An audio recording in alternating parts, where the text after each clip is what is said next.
cooking with Grandma.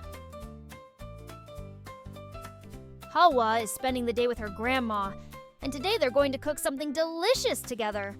Are you ready to make our special recipe today, Hawwa? Yes, Grandma. I can't wait. First, they need to wash the vegetables. Grandma shows Hawwa how to clean them properly. Now it's time to mix the ingredients. Hawwa is being very careful as she stirs everything together.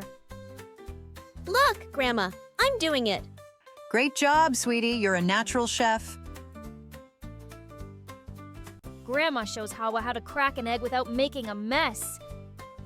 Remember to be gentle with the egg just like this.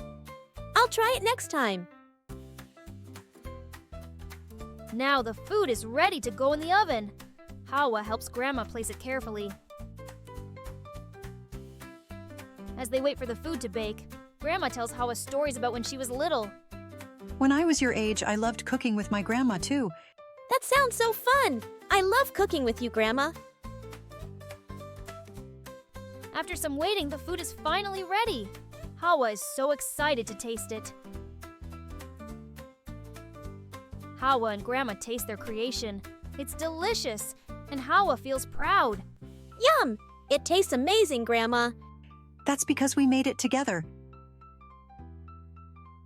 After their delicious meal, Hawwa helps Grandma clean up the kitchen. They both had such a fun time cooking together. Can we cook again soon, Grandma? Of course, my little chef.